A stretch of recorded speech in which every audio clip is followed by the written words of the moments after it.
ব্যক্তিগতভাবে সরকারের বাইরে যে দেশের বর্তমান যে পরিস্থিতি, সেই পরিস্থিতিতে একটি রাজনৈতিক শক্তির উত্থানের জন্য আমার রাজপথে থাকা প্রয়োজন, ছাত্র জনতার কাতারে থাকা প্রয়োজন। এবং আমরা যে গণতান্ত্রিক পরিবর্তনের আকাঙ্ক্ষা করি, সেই আকাঙ্ক্ষার জন্য এবং আমার যে গণ অভ্যুত্থানে যে ছাত্র জনতা অংশগ্রহণ করেছে, সেই শক্তিকে সংহত করতে আমি মনে করেছি যে আমার সরকারের থেকে আমার সরকারের বাইরে রাজপথে আমার ভূমিকা বেশি হবে। এবং আমার বাইরে যারা আমাদের সহযোদ্ধা রয়েছেন, তারাও এটি চান।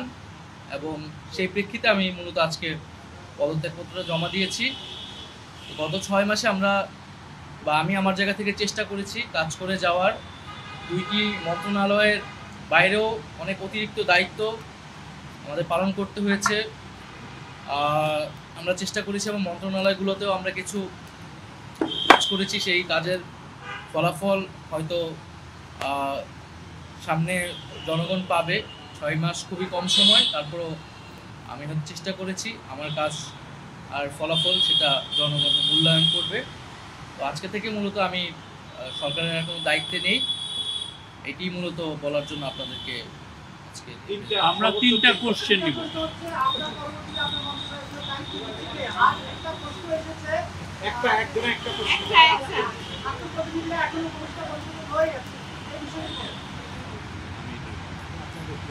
আমার পরে দায়িত্ব নিবে এটা আসলে ক্যাবিনেটে, পরবর্তীতে এটা ক্যাবিনেট ঠিক করবে, উপদেষ্টা পরিষদে ঠিক করবে।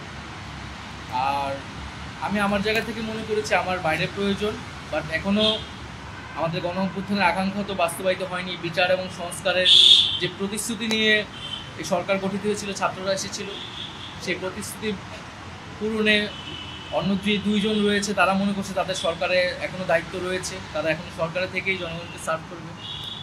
তারা যদি রাজনীতি করার প্রয়োজন বোধ করে, তারা তখন হয়তো সরকার ছেড়ে দেবে।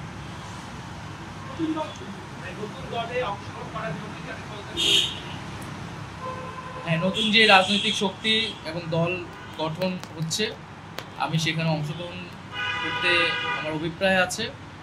এবং জনগণের সাথে মিশে আবারও জনগণকে ঐক্যবদ্ধ করা এবং আমাদের যে গণঅভ্যুত্থান এর যে প্রতিশ্রুতি, সেটা বাস্তবায়নে মাঠে থেকে কাজ করার লক্ষ্যেই আমি সরকার থেকে পদত্যাগ করছি। লাস্ট কোশ্চেন তাজওয়ার,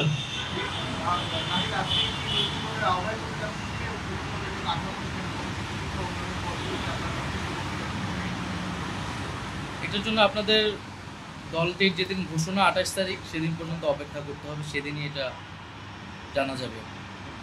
নারীদের মধ্যে থেকে একটা কোশ্চেন নিব। নারী কেউ? আপনি সাজেদা জি।